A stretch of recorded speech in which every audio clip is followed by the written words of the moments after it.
خداوند نے حنا کو یاد کیا اور اس سے بیٹا ہوا۔ ہمارے لیے آج کی پہلی تلاوت سیموئیل نبی کی پہلی کتاب، اس کا پہلا باب 9 سے 20 آیت مقدسہ۔ اس وقت جب حنا اور اس کا شوہر شیلو میں کھا پی چکے تو حنا اٹھی اور خداوند کے حضور کھڑی ہو گئی، اور اس وقت عالی کاہن خداوند کی ہیکل کی چوکھٹ کے آگے کرسی پر بیٹھا ہوا تھا، اور وہ روح کے دکھ میں تھی۔ تب اس نے خداوند سے دعا مانگی اور روئی، اور اس نے منت مانی اور کہا، اے رب الفوج، اگر تو اپنی بندی کی پست حالی پر نظر کرے اور مجھے یاد کرے اور اپنی بندی کو نہ بھولے اور اپنی بندی کو فرزند نرینہ عطا کرے، تو میں اس کو زندگی بھر کے لیے خداوند کو دے دوں گی، اور اس طرح اس کے سر کو نہ چھوئے گا۔ اور ایسا ہوا کہ جب وہ خداوند کے آگے اپنی دعا بڑھاتی جاتی تھی، عالی اس کے منہ کو غور سے دیکھتا تھا، اور حنا اپنے دل میں بولتی تھی، اور صرف اس کے ہونٹ ہلتے تھے، پر اس کی آواز سنی نہ جاتی تھی۔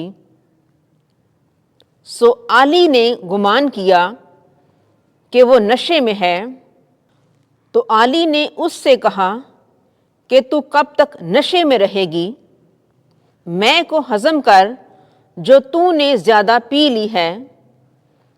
تب حنا نے جواب میں کہا، ہرگز نہیں، اے میرے آقا، میں تو کم بخت عورت ہوں، میں نے نہ میں اور نہ کوئی نشہ پیا، مگر میں اپنی جان کو خداوند کے آگے انڈیل رہی ہوں۔ تو اپنی بندی کو خبیث عورتوں میں سے کسی جیسی خیال نہ کر، کیونکہ میں نے اب تک اپنے غم اور دکھ کی شدت کی بات کی ہے۔ تب عالی نے اس سے جواب میں کہا، سلامتی سے چلی جا، اور اسرائیل کا خدا تیری مراد جو تو نے اس سے مانگی ہے پوری کرے۔ تو اس نے کہا کہ تیری بندی تیرے آنکھوں میں مقبولیت پائے۔ تب وہ عورت اپنی راہ چلی گئی اور کھانا کھایا، اور پھر اس کا چہرہ پہلے کی طرح نہ رہا۔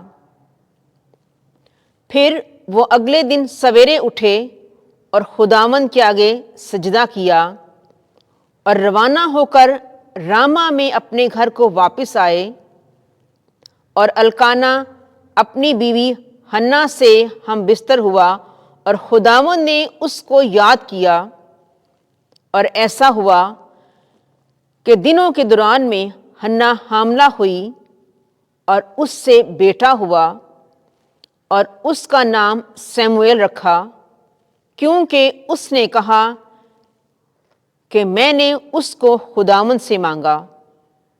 پاک کلام کے پڑھے اور سنے جانے پر خدا کی برکت ہو۔ زبور جماعتی جواب۔ میرا قلب خداوند میں خوش و خرم ہے، میرا قلب خداوند میں خوش و خرم ہے، میرا کرن خدا میں بلند و فراز ہے۔ میرے دشمنوں پر میرا منہ کشادہ ہے، کیونکہ تیری مدد سے میں خوش ہوئی ہوں۔ جماعتی جواب۔ میرا قلب خداوند میں خوش و خرم ہے۔ زور آوروں کی کمانیں ٹوٹی جا رہی ہیں، ناتوانوں کی کمریں قوت سے کسی جا رہی ہیں۔ سیر شدہ مزدوری کرتے ہیں، اور جو بھوکے تھے انہیں اب آرام حاصل ہے۔ بے اولاد تھی، اس کی اب اولاد ہے، لیکن بہتوں کی ماں اکیلی رہ گئی ہے۔ جماعتی جواب۔ میرا قلب خداوند میں خوش و خرم ہے۔